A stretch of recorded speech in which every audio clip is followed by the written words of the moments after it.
Well, howdy, y'all, and welcome to the High Voltage Live Show. I'm your host, Willie Snyder, NEC Code, coming to you live from the Mile High City in Denver, Colorado, joined by my awesome co-host, Mr. King James Stallcup, over there in Big Sky Country, Texas. That's Giving right. all hook 'em horns from the Mile High City over there for the Stallcup Electrical Education. And a big, awesome shout-out to everyone who participated this week with my Myth of the Week. We had a lot of fun doing it.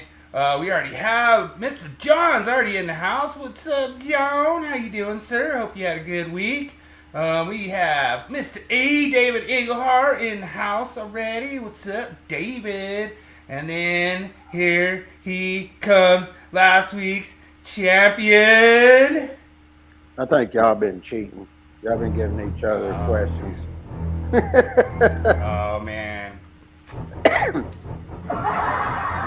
man. There's no That's way. I know what it's on this week. I've got a good chance this week. It's on Westerns. Now, You picked it. I know. I'm gonna give a backstory on this, and I can already tell you I'm gonna be good at this. And a lot of people don't know this, but my dad when he was growing up, he was all about the Westerns, the beef spaghetti Westerns and all that. And I'm telling the truth. He has all the guns, holsters, everything from the bygone eras. He has the original John Wayne rifle that was used in the shootist. And he had, I think he had over 5,000 different Westerns that had been made through all the series, Rocky Lane, all of those. I've sat there when he'll be watching them at night, so I know my Western. I've been watching them since I was young because he'd been collecting them. But he used to have collectors call him to ask him if he had something because they didn't have it. And there was 3 times I can recall he didn't have them. The collectors didn't, and he actually had them. And they had a big show that was over in Dallas, and Dad went there early. He wanted to go to it. He got to meet some of the old actors and stuff. But anyway, he got there so early, it wasn't even open yet. And he was sort of walking around. One of the guys come up. He said, "Can I help you?" And he said, "I was come here to the show. I wanted, And guy introduced him. He goes, "I'm James Stallcup." And he goes, "You're the guy that he goes, I'm so and so. He goes, you sent me. He goes, hey. He goes, hell, he goes, come on in, man, come on in. And Dad got to go in there and meet everybody before the show even started, and it was like one of the highlights of his life. That's cool. So, yeah. Well, you're gonna have no excuses this time. I did the best I could to make it fair for everybody. I tried to do some like popular westerns. What's David saying here? Yeah, me too, David. Yeah, Yep. I know my dad was really into the westerns. Not anything like Stall Cup Senior, but he definitely. I do remember the black and white, and I was growing up a big fan of Lone Ranger. Like as a kid, like I loved the Lone Ranger, man. Yeah, so I remember really watching the Lone Ranger, and I know you might have watched this. And you remember the Rifleman? Yeah, the Rifleman was a big one. I used to watch the Rifleman a lot too, but right. Yeah, of course. I mean, the Lone Ranger goes without saying. I ho silver, baby. And we got a shameless plug for the NEC death match. The death match is over there on the learning management system for Stall Cup Electrical Education. I'm about to do big send outs and everything. I want to update everybody on we're getting pretty far along now in the code changes. I can tell you that the first 4 chapters, there's about 200 changes. So I'm telling y'all now, and I'm in chapter 4, and I've already written probably 15 changes in there. We're probably looking. We're going to be pretty close. Time we get through 4, 5, 6, 7, 8. We're probably looking at 300. This is going to be the biggest code change book we've ever put out. Matter of fact, we're probably going to go back and look at taking some of it out, because if we leave it in its current form, we're going to go ahead and do them all. But we're probably looking close to a 500-600 page book. And that's what I'm telling everybody right now. You better make sure you get a publication and it's showing you what is actually taking place. There is so much stuff that has moved. There's a lot of different changes. I mean, hell, they've just completely deleted articles and moved them somewhere. It's unbelievable what's taking place in 2026. And so I think we're gonna have one that you're gonna not have to do. You might not have to do a change on 62554. Well, we're going to put it in there until we know what they did. You know, because I don't know how they're going to vote when they get to the General Assembly and they're voting on the 4, because there's going to be there's a lot of networking and stuff and people trying to get stuff passed and all. I mean, it's fine and dine me, and I'll vote for it. You know. So, dude, I cannot believe 625.4. That has got to be the most ridiculous code change ever, because they say now if you install EBSE, you have to be qualified. And it's just the stupidest thing. Like Mr. Research over there was saying that's just going to be a waste of ink. And it's like, oh, that's cool. I'm glad we just admit that now. If it's something stupid, we could just say it's a waste of ink. We don't have to get rid of it. We could just put it in there and call it a waste of ink now. You know, it's just, well, hey, I Don, couldn't believe that. Mr. Generi, I got one for you. I think 210.8F's a waste of ink. True. You want to get right down to it. Yeah. But, hey, I'm just warning everybody right now. You need to pay real close attention. And I automatically know this is going to be one of them cycles. Most people that have studied out of the design book, the journeyman, masters, things like that, I'm telling you, come this 2026 cycle, you're getting ready to update and what the changes are, or you're just wanting to go through and look at some of the new stuff that's come in and design, or you're prepping for your journeyman or masters, you better get a publication that's showing you all the different sections and where to go get it. I can tell you, you can go look at these other publishing companies or other authors that have theirs. They don't give you all these section numbers and everything. and you're really going to have to pay real close attention in 2026. And if they change the layout of the code in 2029, you damn sure better get you one that's showing you where everything is. But I'm just Oh telling you yeah, right now. David. David actually beat you to the punch on that 2029. Mm-hmm. I'm still up in the air about it. Like it's gonna be interesting. Like I almost think that NFPA is gonna have to take a hit before they stop doing all this stuff because I don't know. I just feel like it's just getting to the point where they. I don't know, man. I mean, it's to me. I was blown away. Like with 625/54. Like I could see if there was, like some lady that tried to like wash her EV in the car wash and left it plugged in or something, and that's why you have to have all this stupid like emergency disconnect and non-locking connectors and GFCI protection on the GFCI protection. To me it's just ridiculous. Like I just don't get that. I don't understand why you need all this. Like we had a really excellent discussion. David was there, but Bryce had some really good insight. He said that an EVSE is actually a GFCI. That's what it does.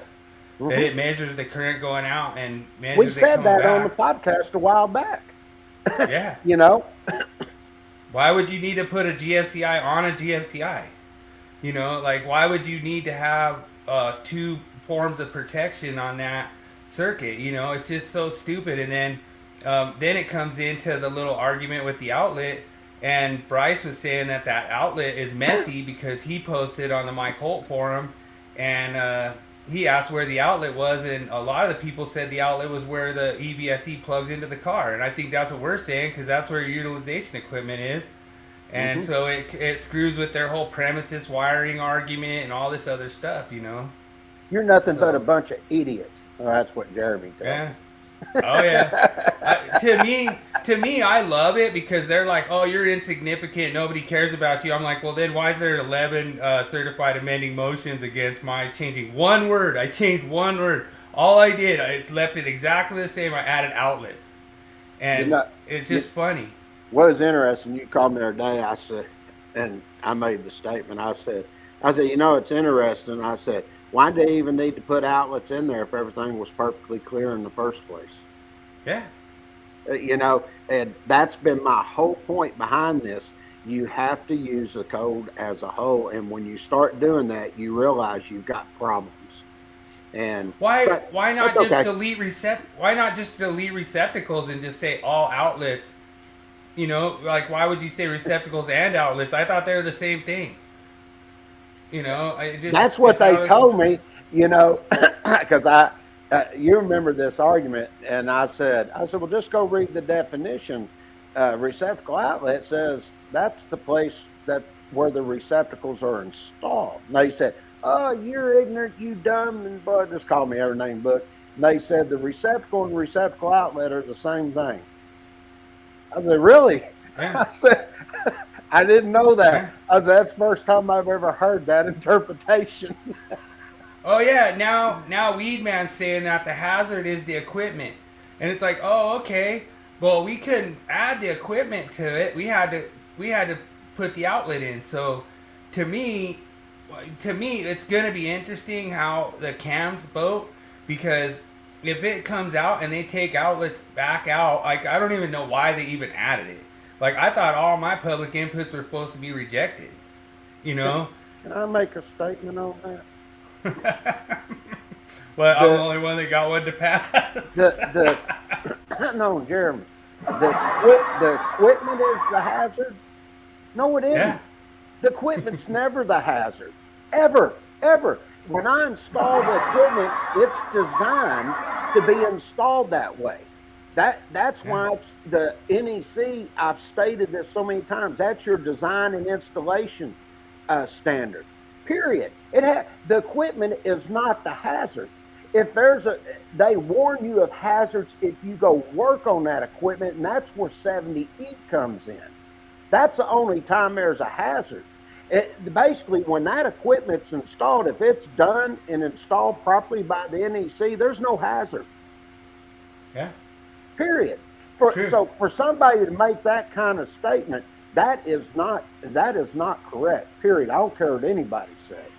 Well, and code making panel 2, certain members say that GFCIs aren't for when things go right, it's for when things go wrong. But you cannot cover misuse of equipment, abnormal use of equipment. It's not covered, you know.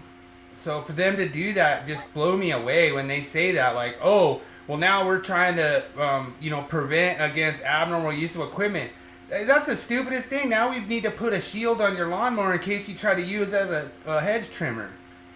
Yeah, it's ridiculous.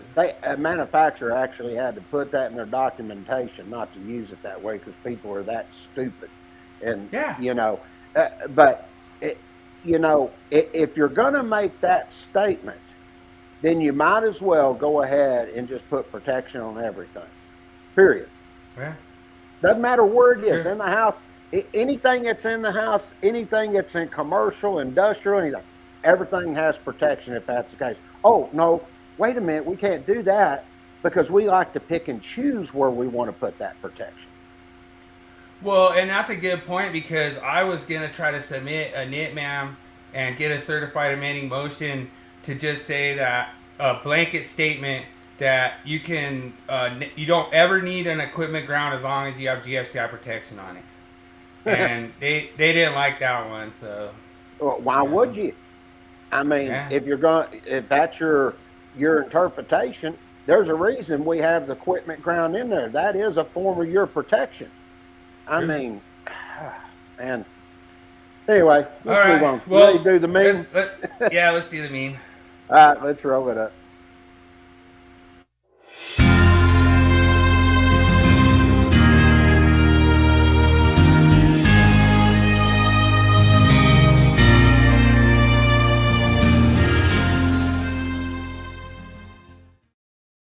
I didn't want to say anything, but he looks like a Longhorns fan. No,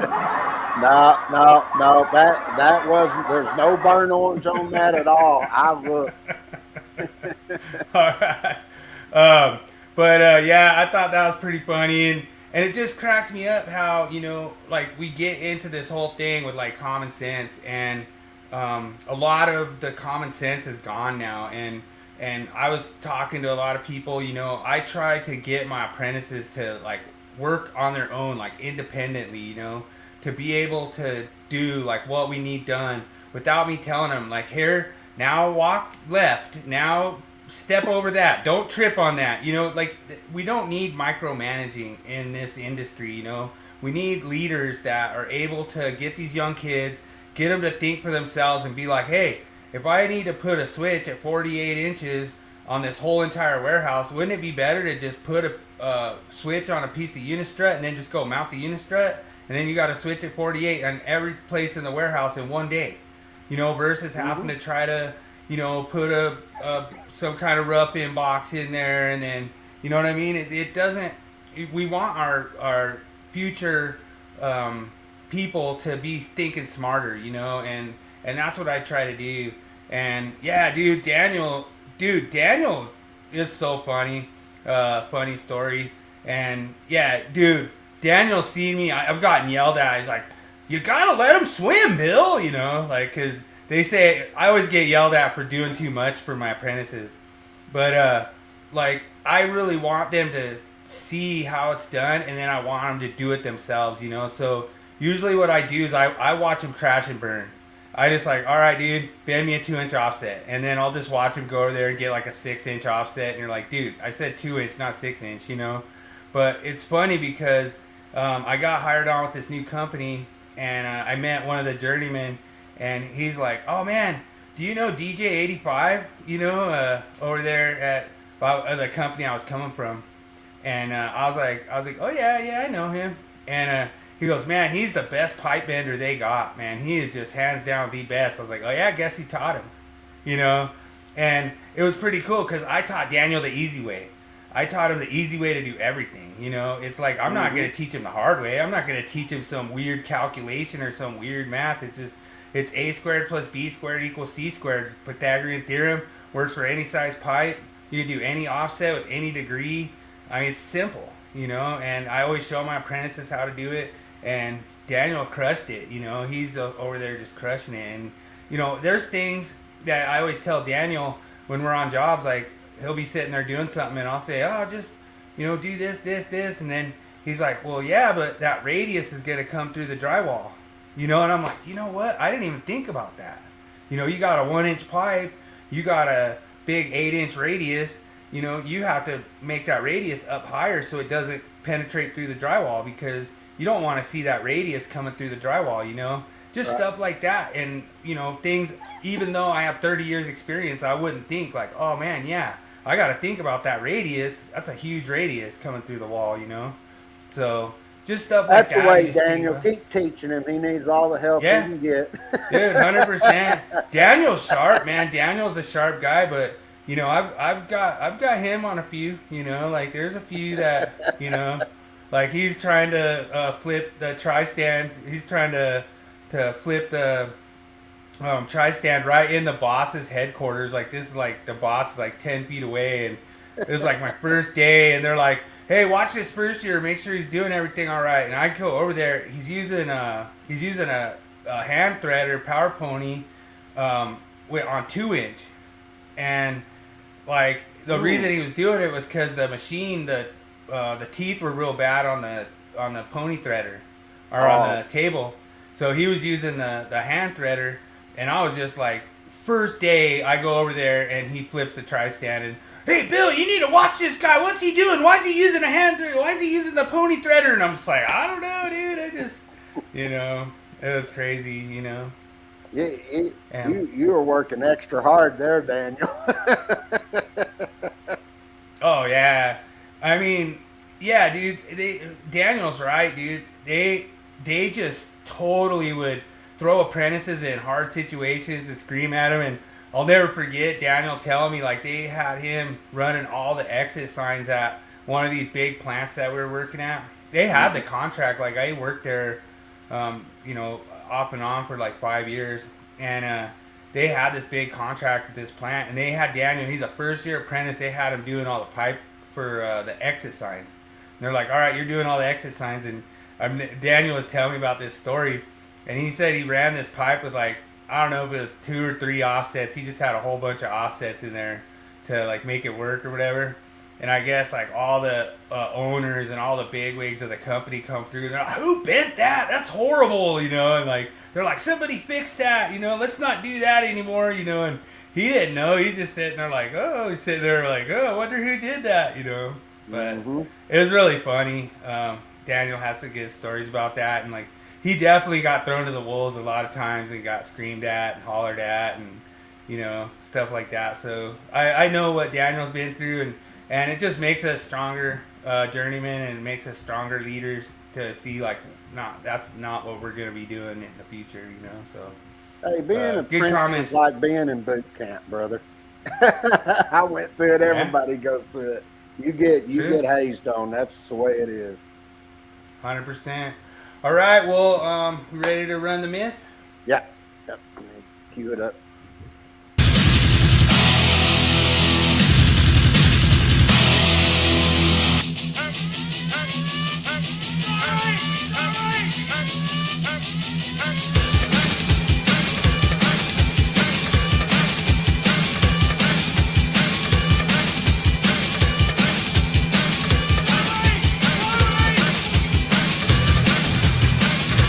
It's time for Myth of the Week.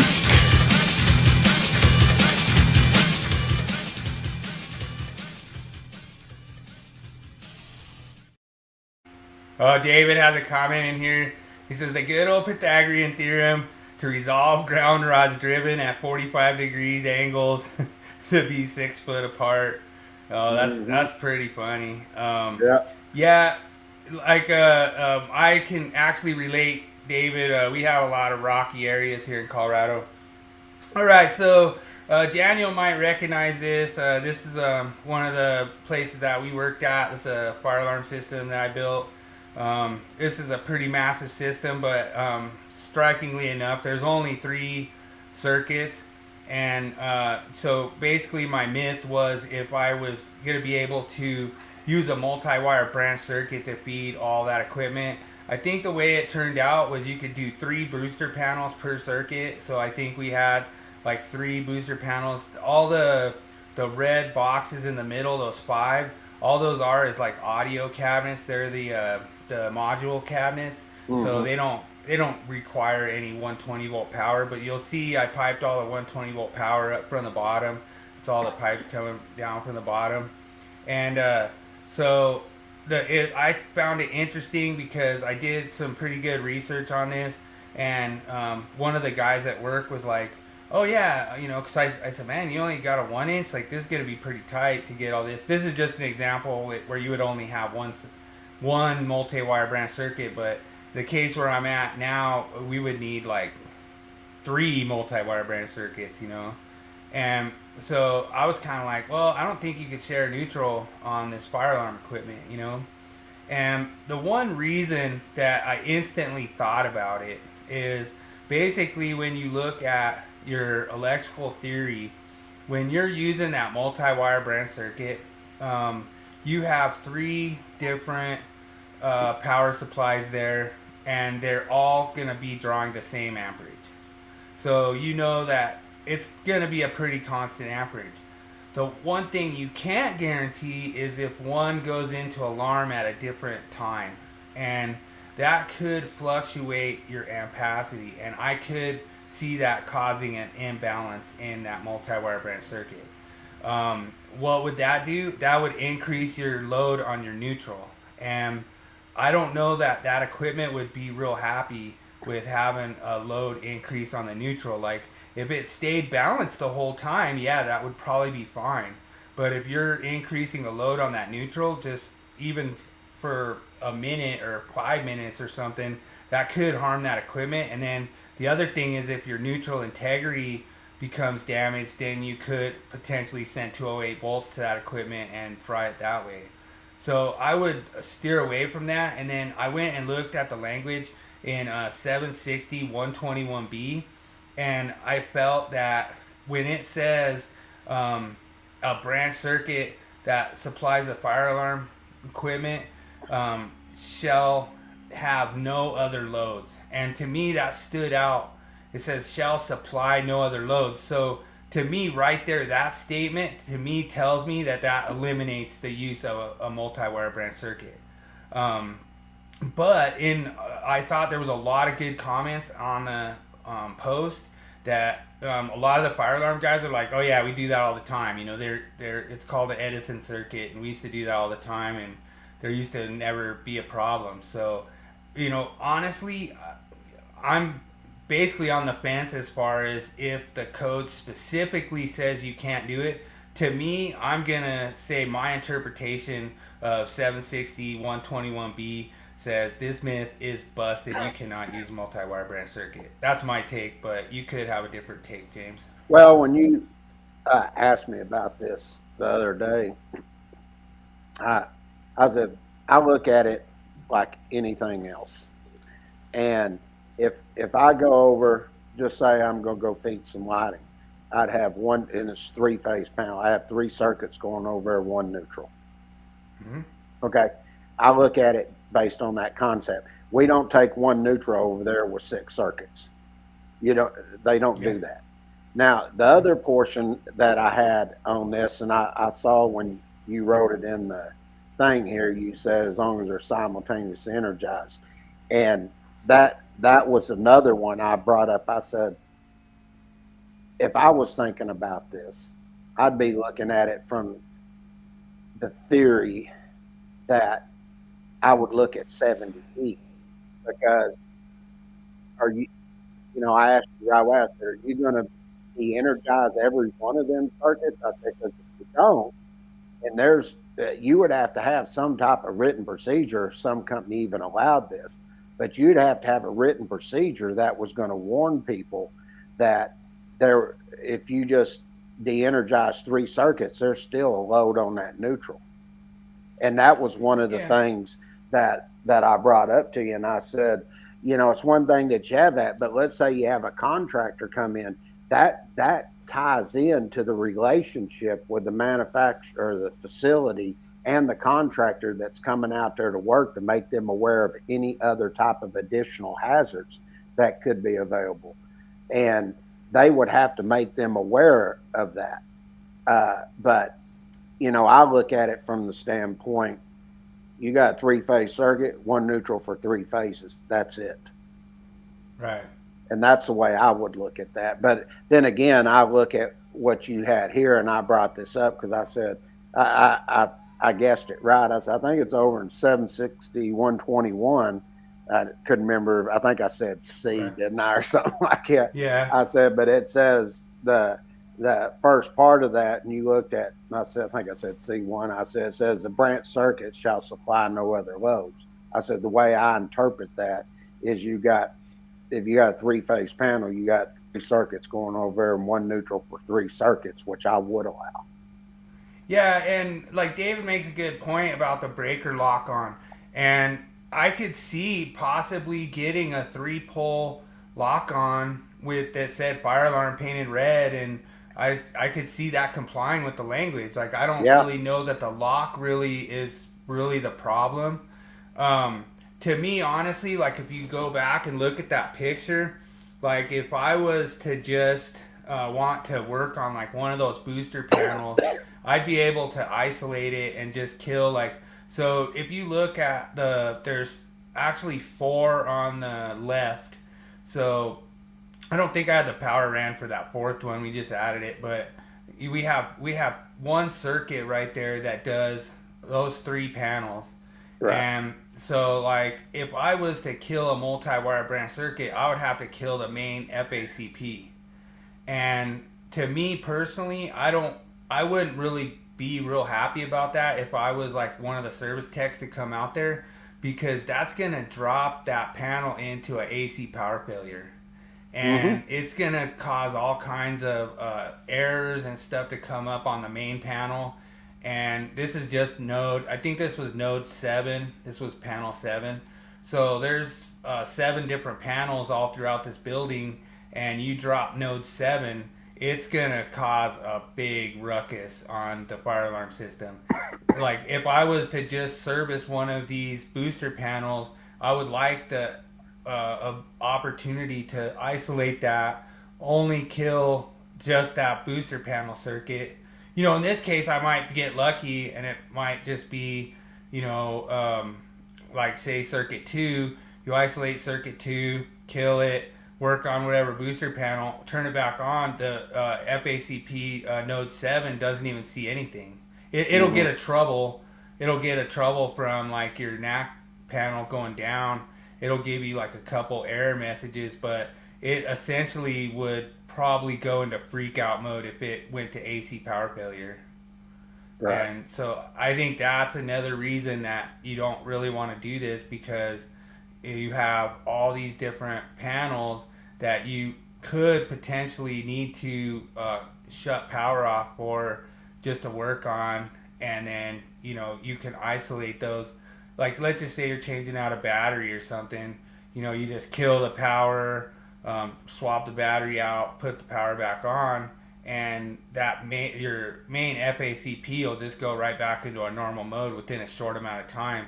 You go AC power failure on that node 7, you're going to have some stuff going on. Like, it's going to be more involved operation at the main panel. And yeah, that's pretty funny. Yeah, dude. I actually do. I am NISAT 1 and NISAT 2 certified, sir. So I am a NISAT certified person. But yeah, it's, to me personally, I've been like learning it and stuff, and I see a lot of the different areas. And to me, honestly, I would say, if somebody says it's not a problem to use a multi-wire branch circuit, I would kind of disagree, and I would think that I would try to use some of that language in 760 121B to argue my case that that's not going to be allowed. To me personally, you cannot guarantee that that's going to be a balanced load. the whole entire time, and I I think agree. that causes a little bit of danger. So, but it's really awesome.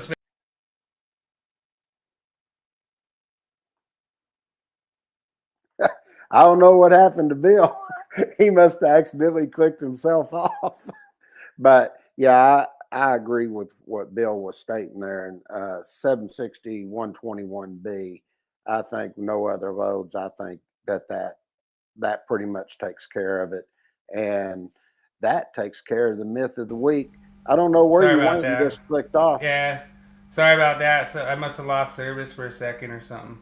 But yeah, I appreciate everyone jumping in, and thanks so much, James, for putting it forward. And so I say this week, myth busted. You can't use a multi-wire branch circuit.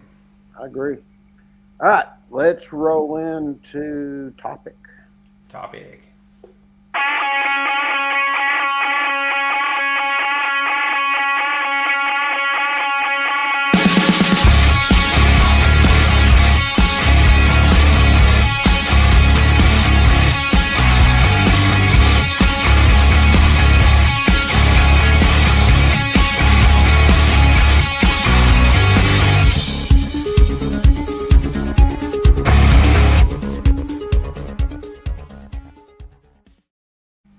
Well, it's hard to believe we've been doing this for quite a few weeks now. We're now in part 11, and we're just now, we've done 10 parts to take us through the first 2 chapters, and now we're going into chapter 3.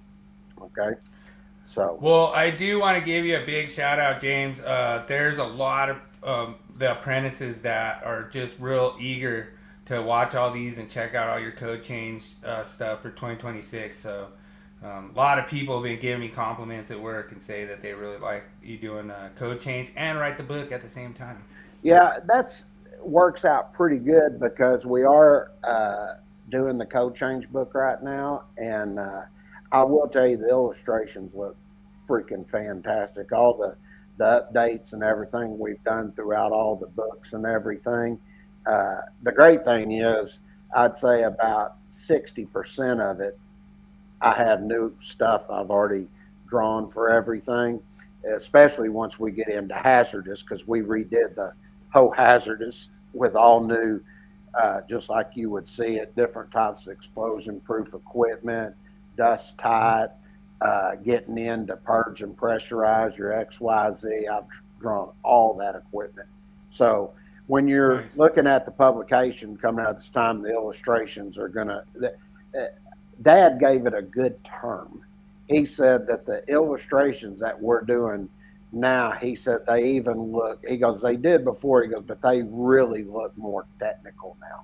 They're more technical looking type illustrations. So Right. hopefully everybody appreciates all the extra work we put into everything for all the new publications and the updated cycles. And we're going to have starting first next year, you'll start seeing us roll out all the online courses and stuff and getting approvals with the states and everything for the 2026. And we'll be adding courses as we go. I've also come across some updated software I'm going to be using that's even going to make the online courses even more technical looking and much better presented than what they were previously. So I think everybody's going to be really impressed with all the major upgrades that are coming to the learning management system and to the courses. And then, of course, the publications have to happen first for us to be able to do all the cool stuff that we're going to do for the online education. So, Right, and everyone needs to know that the Stall Cup code loop is very unchallenged among all the people out there. I haven't seen anybody do the code loop like you guys do. well, I mean, they could copy and do something like that, but I'll tell you why they don't do it. Because every 3 years, you got to go check all that stuff. And it takes time to do all that. It's like I tell people, they always ask me, how do you know all them section stuff off the top of your head? I've only looked at them about 1,000,000 times, Right. going back, checking all the references, making sure everything's there, anything extra we want to put in. So when you do it a lot, it just becomes second nature to you at that point. All right. So what they did here, they added a new subsection that's going to deal with your damaged conductors and wiring methods. And the reason they did this was to help the authority having jurisdiction to have enforceable language that ensures that any damaged portions of conductors are replaced. Okay. And then they give you types of damage such as overheating, fire damage, corrosive influence, or water. So if the conductor's wiring methods are damaged, this is just to help the authorities having jurisdiction to have something to enforce as far as conductors being damaged, okay. Or wiring methods. Then they took and they added here, the main one here, they did a little bit changing up in 300.6e, but the real main change is in exception 3. And all they're telling you here is they want to make absolutely sure that when they added this exception 3, this was to help address any raceways with 2 inches of concrete encasement. Okay, so they're basically saying if you have that 2 inches of concrete encasement, that type of insulation, of course, is not likely to experience what? Physical damage. Yeah, dude, you'd love this one. One time they were running a bunch of conduit on the decks, putting boxes on the deck, and you could see the screws coming out right next to the box. I'm like, that's not right, Mm-hmm. And so I call them. I says, yeah, you guys got a bunch of code violations up here, and they're like, oh yeah. And they were like, send me a picture. And I was like, all right. So I took a picture, I sent it to him, and he goes, well, what if it's got 2 inches of concrete up there? I was like, you got a screw right next to the box. It doesn't have 2 inches of concrete up there. But yeah, if you have 2 inches of concrete, dude, you're good. You don't. But so you ain't got it, brother. Yeah, thought that was pretty funny. You ain't got nothing, brother. Yeah. Now, this is, they put this over in Article 300, but it's just sort of tying in with other rules with EMT, RMC, IMC, and so on. But all they did was add this new section to help clarify that the total degree bends, it doesn't matter what combination it is of your conduit or tubing wiring methods, if they're used in a single run, of course, it can exceed what? 360 degrees between pull points. Okay? Do you remember when we ran, I think I ran it, I think it was funny, somebody posted where they said that you could have like 270 degrees in one wiring method and then put like a transition fitting and then do 270 degrees with a different wiring method and you're still less than, and then they said that the transition fitting wasn't considered a pull point. Remember that one? Yeah, I remember. And we actually did a myth on that, didn't we? Yeah, I think so. Yeah. I remember doing that, and I was like, yeah, we need to go over that. All right. Now, they added a new subsection here. This is going to deal with your limitations due to your temperature.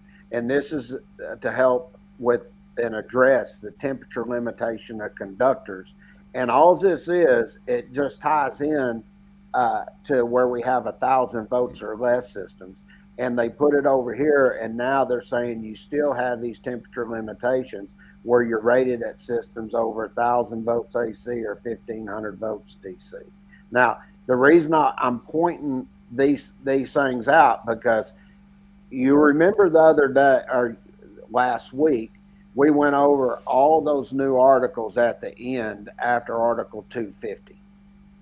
And then I said, we're going to get over into Chapter 3, and we did quite a few different ones in Article 305 because there were certain things they did we wanted to pull out.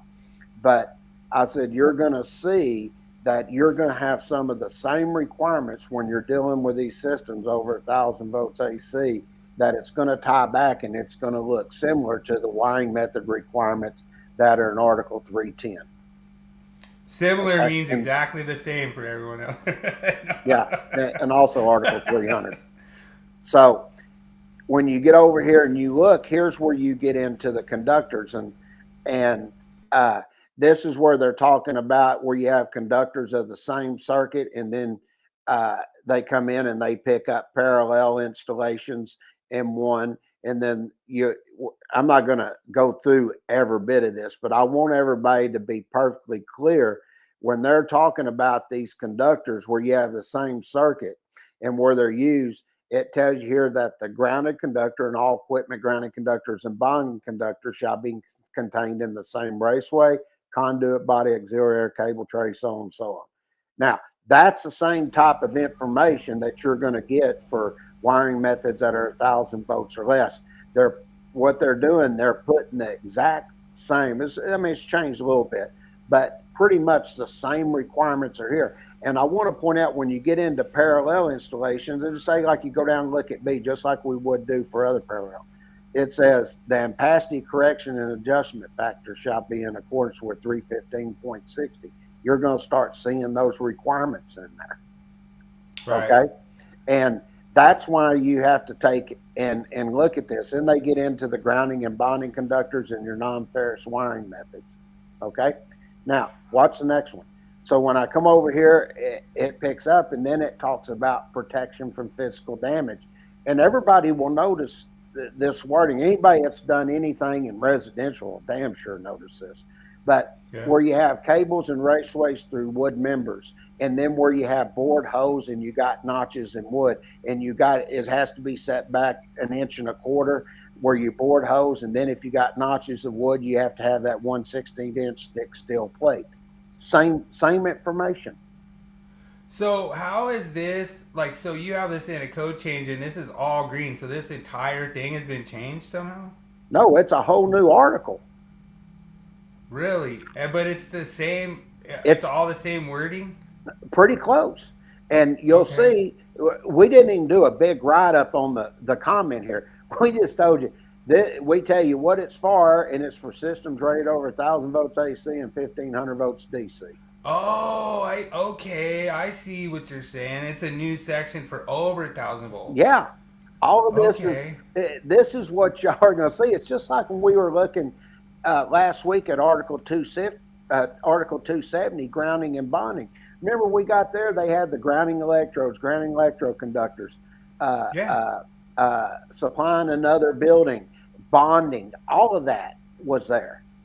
But it's for over 1,000 volts. And dude, when are you gonna be running over 1,000 volts through studs? Like, that's just weird, man. I don't think you are, but I just wanted to point out. And another thing is, you're gonna have to really look at this, because before, if there was anything like that, where did we look at that? You would look at in Article 300, and then you would have your systems over 1,000 volts, and it would refer you back to those sections. Now you're not referred back to those sections. Now you're going to have your own article, and I'm going to tell everybody what we're doing so everybody has an idea. Since this change happened, we're going to take out in the design book, the electrical design book, we have a lot of referrals and stuff that go back, and we put like little notes in there. If it's over 1,000 volts, go to this section. All of that's coming out. What we're going to do is the original electrical design book we have, that is going to be for 1,000 volts or less. And then we're going to take with this is why we're doing all these illustrations also, is we're also going to take, and then we're going to create another designing electrical system book that's going to be over 1,000 volts. So if you're an apprenticeship or something and y'all are teaching high voltage, now you'll have, I haven't even seen a book on high voltage over 1,000 volts. So we're going to write a separate book on that, and that'll be for apprenticeships or anybody that wants to study up and do anything over 1,000 volts. But it's all because of what they did here in the 2026 NEC. I seen a podcast called High Voltage Live. Got that right. But I'm just going to tell everybody, next week that's pretty much all we're going to cover is Article 305, so y'all can see all the language. And you're going to notice the majority of this language, just like we did in Article 270 that they just put in for over 1,000 votes, where we did services. I think it was Article 268, 269, 267 was branch circuits, 268 was outside branch circuits and feeders. So we worked all the way through that, and we're going to take all those new articles and just create a new publication over 1,000 votes. And Nice. in case you watch this, Jeremy, yep, that's another one the Stalkups did first. That's right.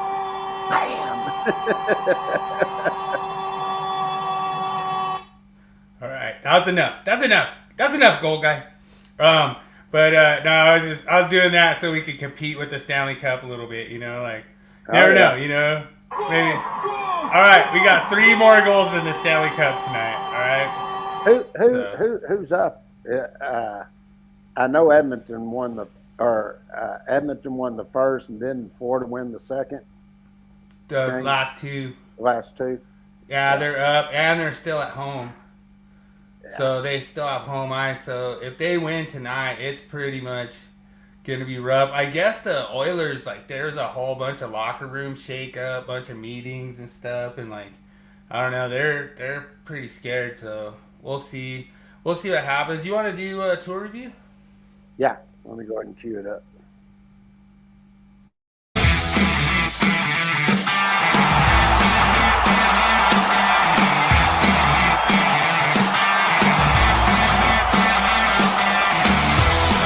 It's time for Tour Review of the Week. Sponsored by Electricians Only Tool Review and Nipex Tradesman.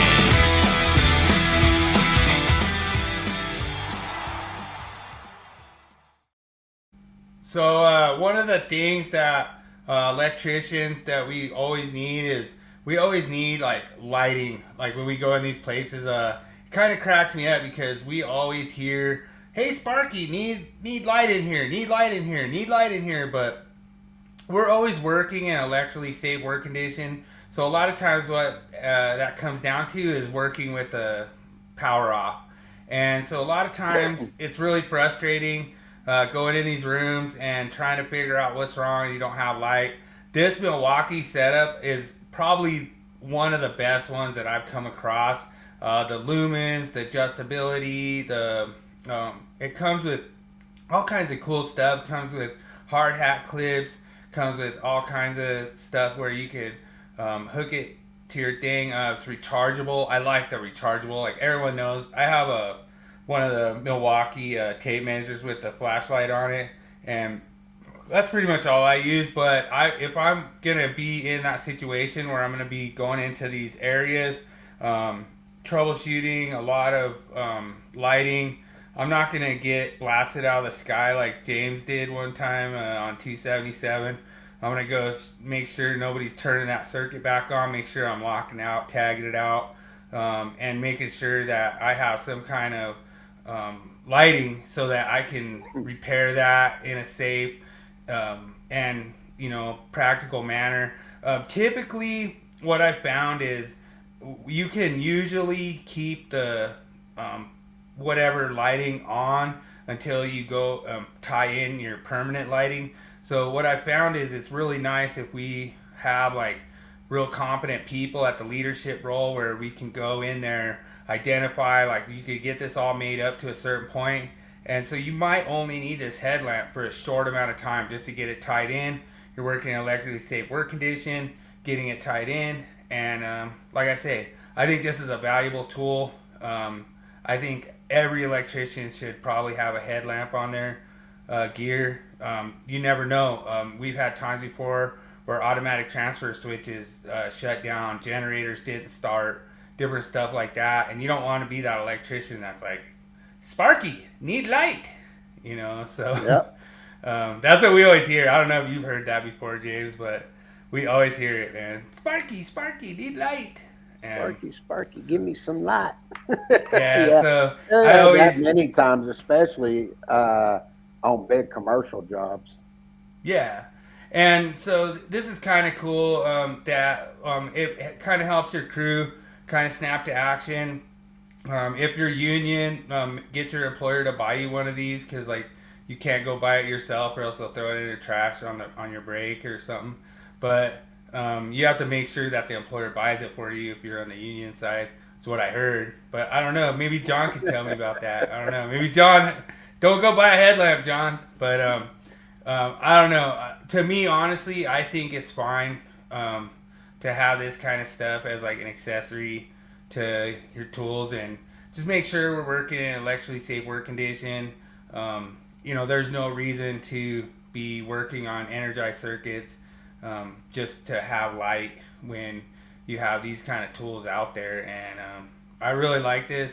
I'm gonna try to find a competitor that's possibly better next week because I really do like the headlamps. Actually, the one that I had for a long time was the Ever Ready, and I really liked it. It was probably a little brighter than the Milwaukee, but I'm gonna try to find something brighter than the Milwaukee, maybe brighter, cheaper, whatever. I almost guarantee it's not gonna be DeWalt, but Yeah. we'll see. Maybe it is. Maybe it's DeWalt next week. But I'm going to try to find a competition against Milwaukee next week.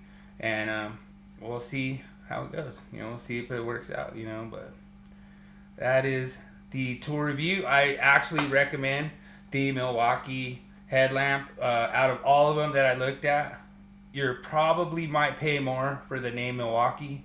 But it's a decent tool. So we're going to see if we can find something a little bit more budget next week and try to find something that, if it's the Ever Ready, then that's what the tool review's on next week. Like, I'm not trying to just be a fanboy of whatever tool, I'm trying to just show you guys what I found being an electrician, buying this stuff, using it, and everything. Every day I'm doing the same stuff you guys are, so I want the best tools myself. I want the best tools, best boots. I want the best everything, So we're all in it together. So. All right. What do you want to do next? You want to do the question of the week, or? Let's do Willie Quiz. All right, we'll do Willie Quiz. All right. Yeah. Crank it up.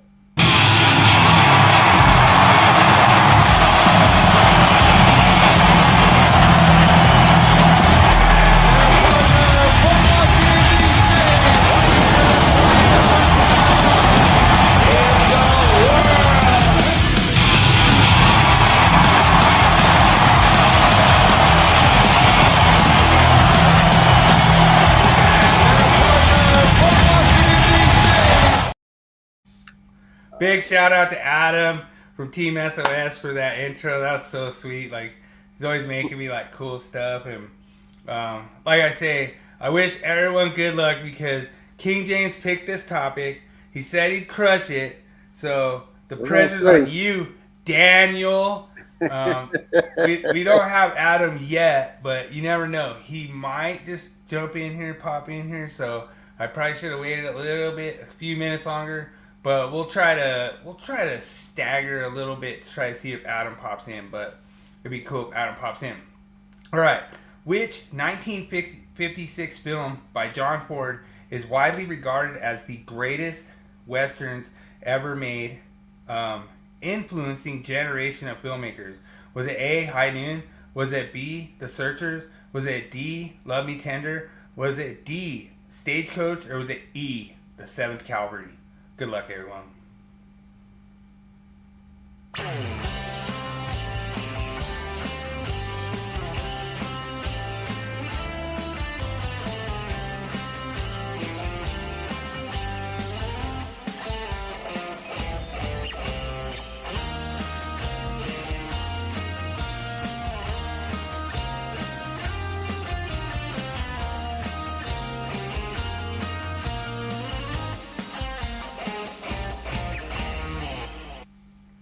Well, you started off with an easy one.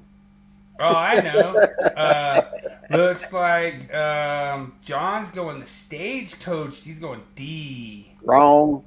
good answer, John. Daniel's going B, The Searchers. Correct. So it looks like King James is going to copy Daniel.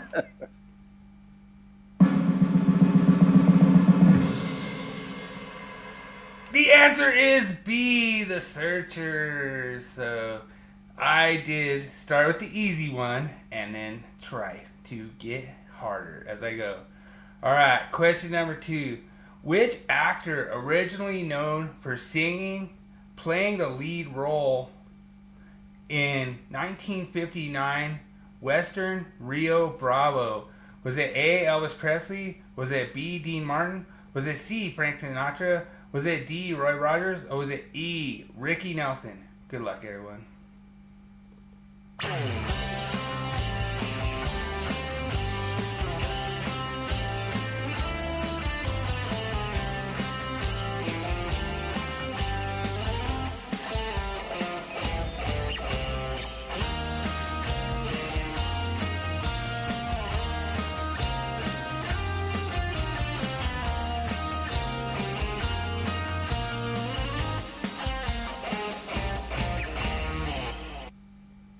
See, I told you you'd think this was easy. Well, this Rio Bravo, the main actor in that was John Wayne, but there was actually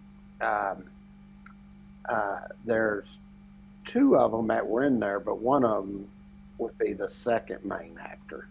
So I'll wait for everybody to guess, and I'll tell what I think it is. So I was trying to remember the lady's name that was in Ricky that. Nelson, John says. Daniel goes B, Dean Martin. Yeah, Dean Martin's it. Dean Martin was the second main actor in the lead role, but John Wayne was the main one, and Ricky Nelson was actually in the movie, but he wasn't one of the main actors. So, yeah, I think it's B, Dean Martin. All right, King James.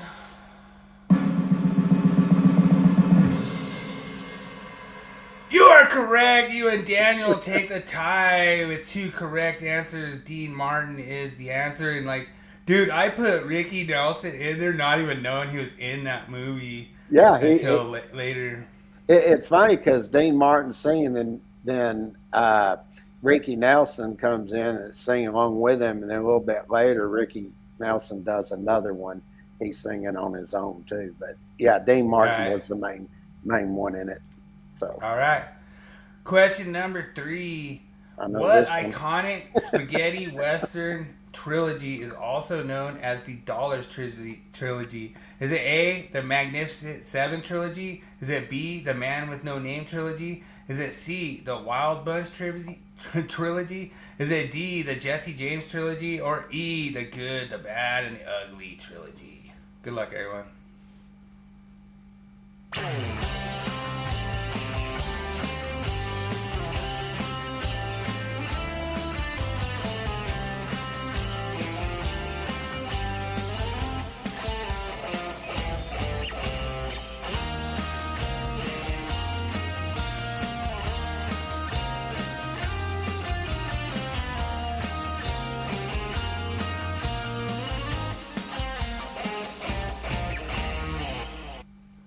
All right, and John is going for the Willie Snyder Award of going with good, the bad, and the ugly. Answer.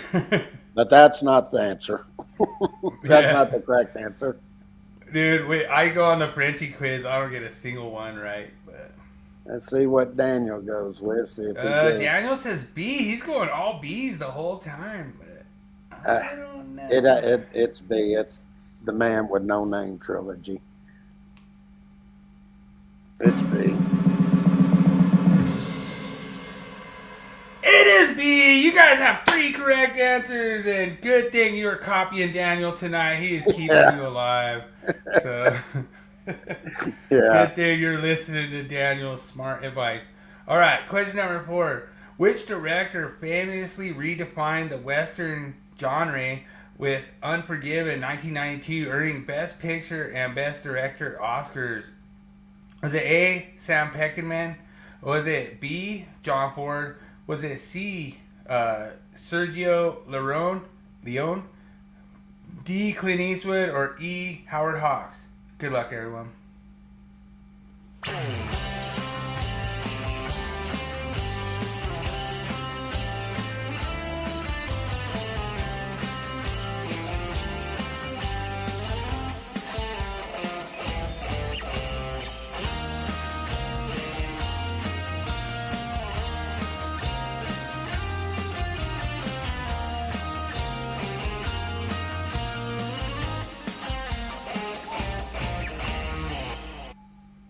Dude, I know this one too. I told you it was gonna be easy.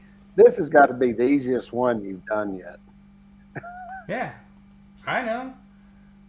And even John got it. Yeah, John got it too. Possibly. Yeah, that's the easiest one of all of them. I mean, he was in the damn movie too. The correct answer is D, Clint Eastwood. So yeah, I knew that was an easy one. I knew I wasn't really gonna get you guys on this one, but number 5 might be a little tricky. All right, once upon a time in the West, 1968, who played the villainous Frank surprised audiences with his against type performance? I guess. Was it A, Henry Fonda? Was it B, Lee Van Deal? Was it C, Charles Bronson? Was it D, Eli Walla? Or was it E, Clint Eastwood? Good luck, everyone.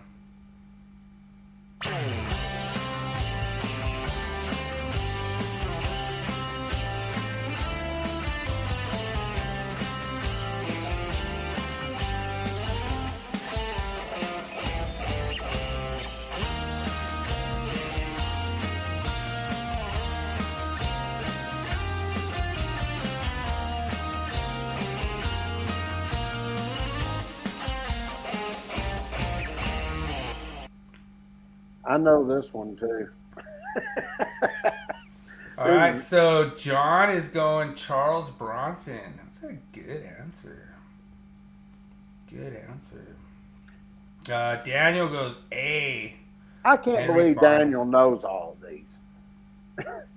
It's I Henry don't Fonda. know. I know who it is.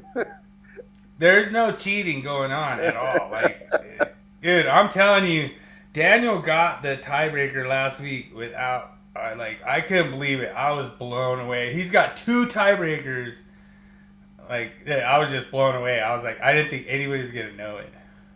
It's Henry Fonda.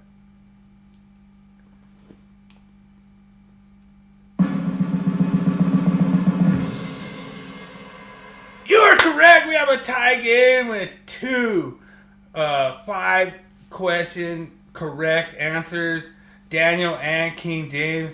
We have to go to the tiebreaker. Okay. So, what year did the spaghetti westerns actually gain popularity and actually start becoming popular?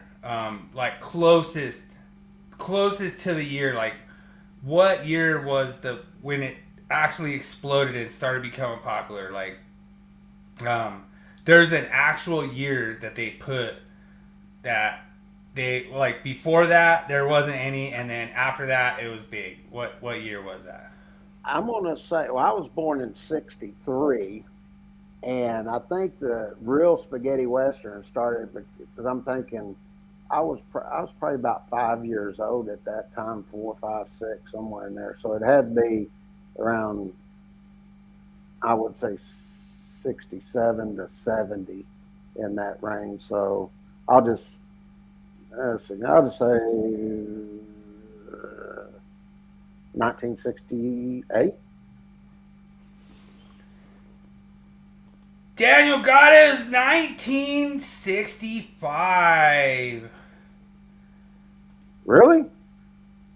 Yeah, 1965 was when they first exploded and started getting popular. So, I could be wrong. Yeah, I could get a challenge flag, but it was before 68. You can check it out. You can research it. You could throw a challenge flag on me. What the research I have was that the actual. Let me go over here. Yeah, the research I have was that it was even before 65. The research I had said it went all the way back into the 60s. Spaghetti westerns. Oh, dude, Daniel, dude. See, we're not cheating, Daniel, dude. Daniel says his grandfather just loved his old western. See, the research I had said they went back into the early 60s, but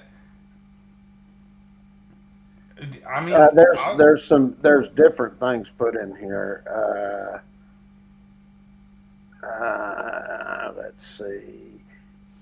Over in Wikipedia, it says in 1968, the wave of spaghetti westerns reached its crest, comprising one third of even the Italian film production.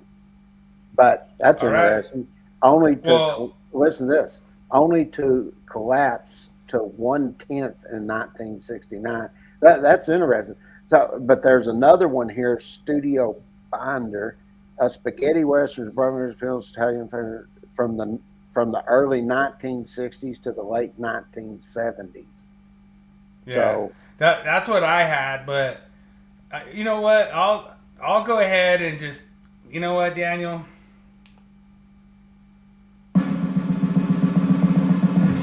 Daniel gets the win. You guys tie. So either way, Daniel gets the win.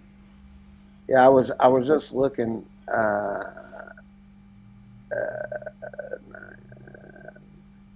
Well, that's pretty interesting. I mean, they're really, from what I'm reading here, it says anywhere from 1960 to 1970. It doesn't give a date, but the only thing that I read here, when it really hit its crest, was 1968. That's when you get the pizza. Dude, I'll give you guys both the win. Like, the research that I did said that they kind of started exploding right around 1965. Yeah, because and then let's see here. They got exploded around 1965. Then they got pretty big in 1968, and then they were dead by 1969. The thing is so cool about those movies, they were done on really low budgets. That's why they were called spaghetti movies. Sure. And they're pretty much just saying anything from 1960 to 1970, that was it. They're not even really, other than that one little statement they gave there. But the interesting part is that it completely went to 1/10 of doing them in 1969. That's interesting. I didn't. Yeah. I wouldn't have known that. I would have guessed like 75 on that. All right, Daniel, you got it, brother. Hold it. It goes to a tie. Yeah. And so just so everyone knows that my rule is that if the guest ties with King James, then we have to do a pickle shot, and Daniel gets the win. So this is my pickle shot. I call bullshit. Adam, we missed you, Adam. Adam, we miss you. I'll send you a link. We miss you, Adam. That last question, I wasn't 100% sure, but I knew, because I was born in '63, and I remember even when I was real little, Dad always watching westerns.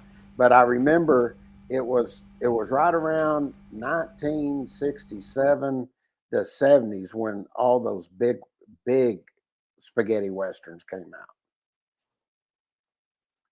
So that was interesting. All right, ready to go. I honestly think you were right. Like, I could give you the win, but you guys both tied anyway. I just got to do a little bit better, make it the tiebreaker, so that only Daniel knows it and you don't. Do what? bomb Iran's nuclear facility. You're shitting. Nothing's happened. You know what Dad just told me? What's that? He said Israel just struck and bombed Iran's nuclear facilities. Holy Yeah. shit. Yeah, he just told me. He come in and told me. I said, no shit. I was like, oh, wow, ooh. The Middle East war's begun, Trump announced. Here we go. Wow. All right. Usually dude, he doesn't interrupt me when I'm on podcast. So I was like, something happened. I was hoping somebody wasn't hurt or something, in the family if he's interrupting me. Yeah. Dude, big shout out to John that his dad Don was watching. He loved it. Big shout out to you, Don. Oh, awesome, Thanks man. so I much. love that. Yeah. His dad watched all the old westerns and stuff too. Yeah. So love that, man. That's really cool. That's why we do stuff like this, because it's fun. Yeah, and I want to give King James a chance because I try to pick stuff that he doesn't know about, so I get him some wrong answers, but he complains, and then he has to pick the topic, and then he has to get them all right, and then what I did was I changed it to where if our guest ties him, then they win, so he's not motivated for a tie, he has to win, so. First of all, like I said, he's picking hockey, and he's picking junior hockey, and I know nothing about hockey, first of all, and I damn sure don't know anything about hockey in Canada, especially at the junior level. I was like, I ain't got no freaking idea on this. Dude, I'm one of those guys that like right when James is trying to pick up the football, I kick it up on the roof and I'm like, all right, we're not playing football today, bro. But it's so much fun. I appreciate you being a good sport, James. I know Jeremy said you're tired of my crap, but it is, maybe you're tired of my crap, but at least some of us guys over here can get our public inputs to pass. We know how to pull the heartstrings of the code making panel members and know what they want to pass. So at least we have that. It'd take a lot more than 5 questions over something I know nothing about to piss me off. I enjoy the fact that just trying to guess and see if I get one right. Yeah. Dude, it's so much fun. I have a blast making them. I have a blast doing it. You could pick the topic next week, or maybe Daniel could pick the topic, or maybe John could pick the topic, or maybe David Englehart could pick the topic. But the whole thing is that's so much fun because I can go through and I've gotten to the point where I can fool you a little bit. I remember the first one I did, your head was spinning. We did that Super Bowl party. You tried to fool us this week because the first 3 questions you did, they all were B, thinking that would fool somebody. Yeah. Well, I try to switch it around a little bit, but I try to change them to E and stuff. Almost never is my answer E, but then I might just do a whole thing where they're all E. Sometimes you throw one in there. Yeah, I do. But it's a lot of fun doing it. And like I say, I always try to trick ChatGTP. And so I guess we're going to move on to our man versus machine segment. Oh, yeah. Let's see what we got here. What the hell is that thing? Oh, there. I might actually get you this week on this one. Here we go. For years, man tried to create artificial intelligence. On this segment, we find out, is AI smarter than King James?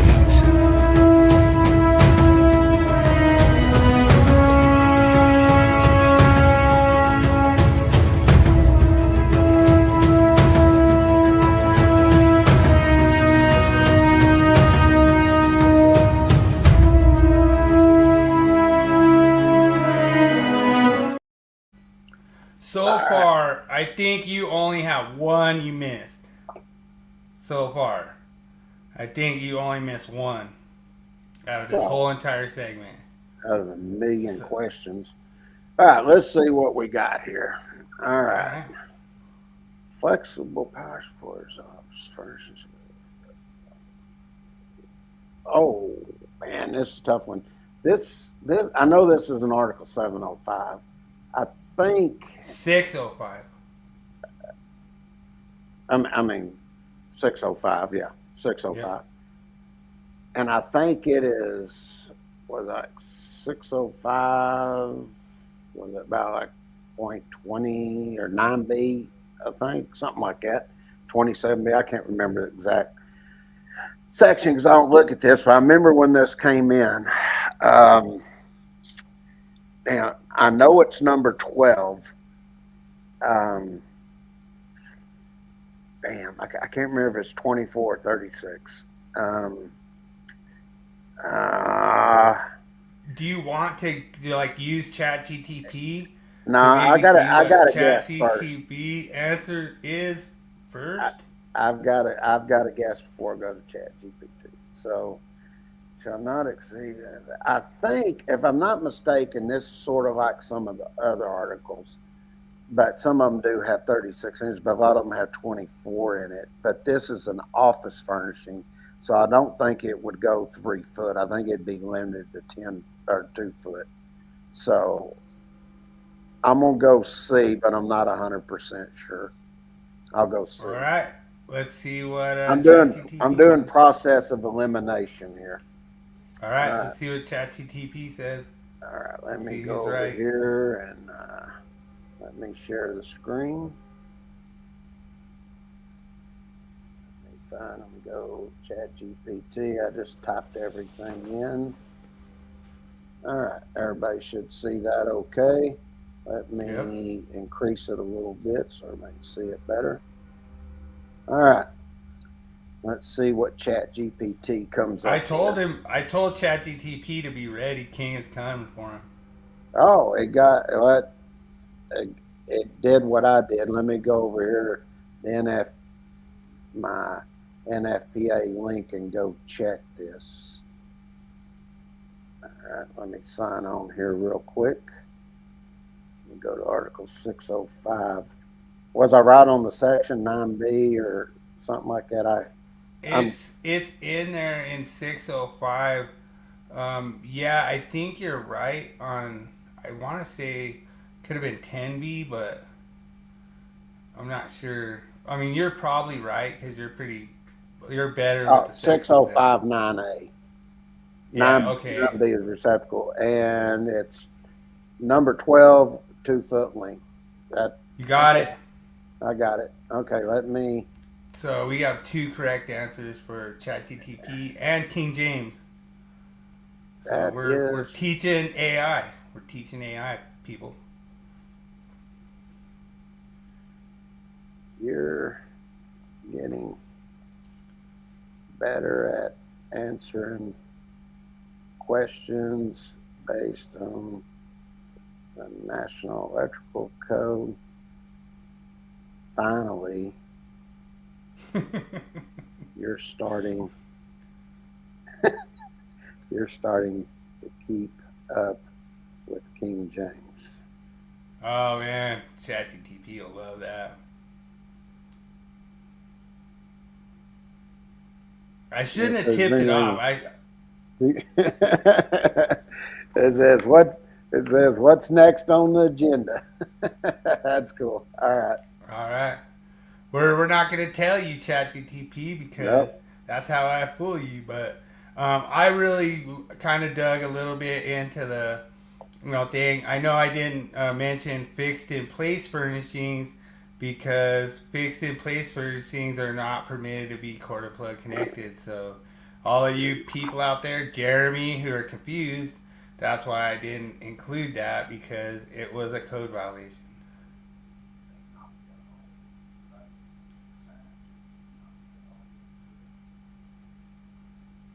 Okay. I'll be in there in a little bit.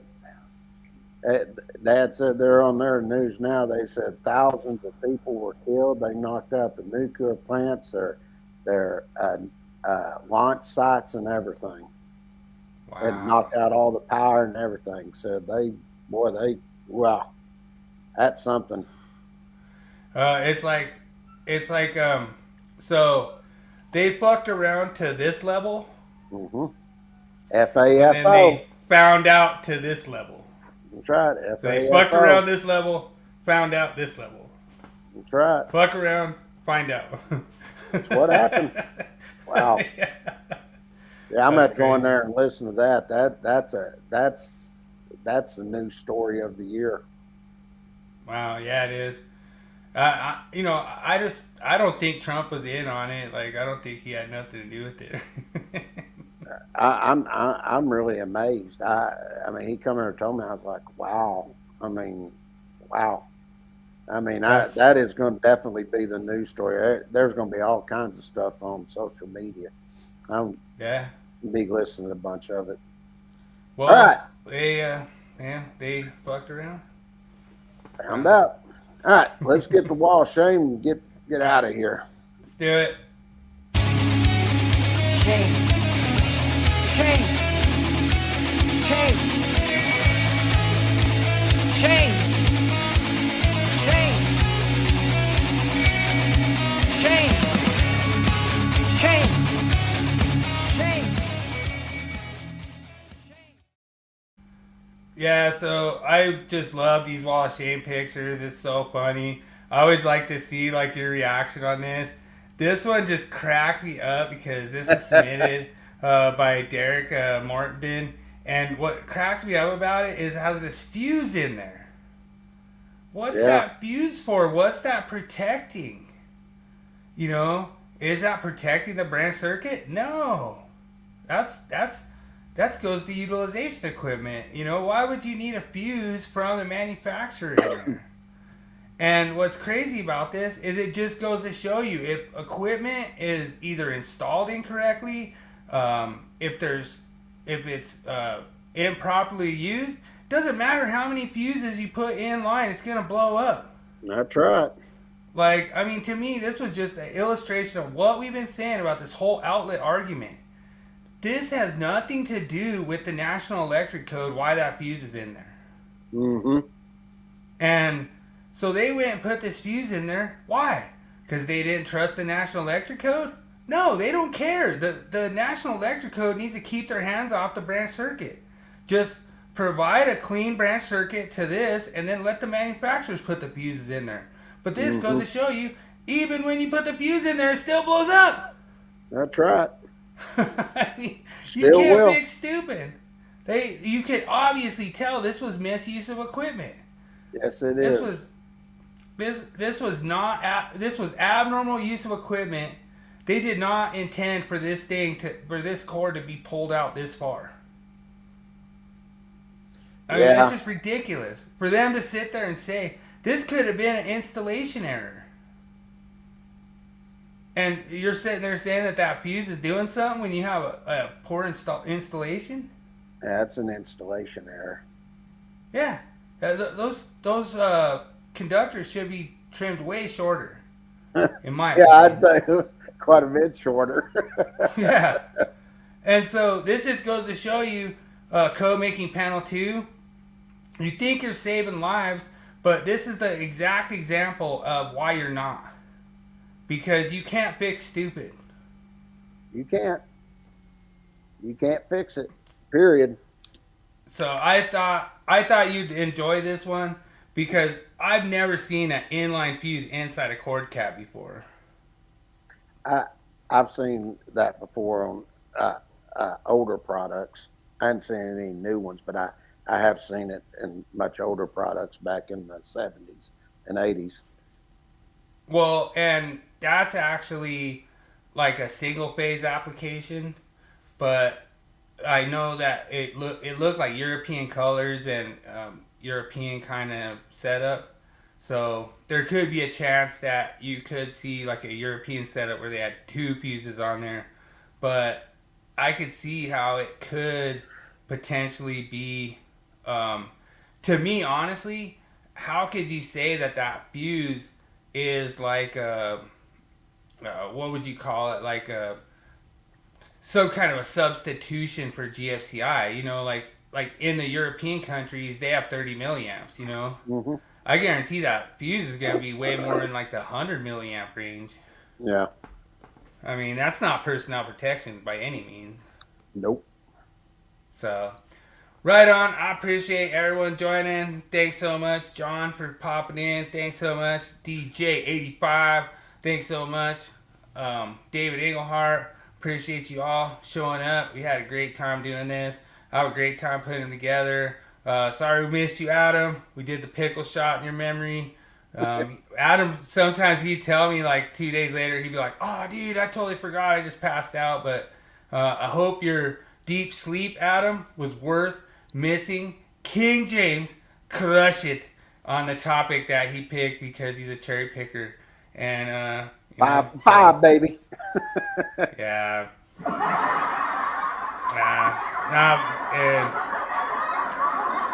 They're just laughing at the Cowboys. That's all they're laughing at, dude. That's what it is. You know? Y'all not gonna be laughing this year. All right. We're gonna have some discussions this year, and hook 'em horns. They're gonna look good. Arch Manning's a quarterback. We got a team. I love it. I'm ready for football season to get. Hell, I'm ready for training camps to get started. Yeah, dude, John, you have You an too, awesome brother. week too. But make sure you don't buy a headlamp on the Union, because you just make them buy you a headlamp. Say, hey, I saw this headlamp on the Willie Jackerson, experiment and the High Voltage Live show, and you know what? You guys should go buy me a new headlamp for my hard hat. But that's how the Union rolls. But appreciate you guys for hanging out with us. We had a great time. And make sure you guys go watch some hockey, because hockey's on right now. And I guarantee we got more goals on this show than all of the Stanley Cup put together. Appreciate you guys. And as always, remember, make every day an easy day. Peace. Amen. Everybody have a good week, and we will see y'all next week. Same bat time, same bat channel. Y'all have a good week. Yes, sir. Peace.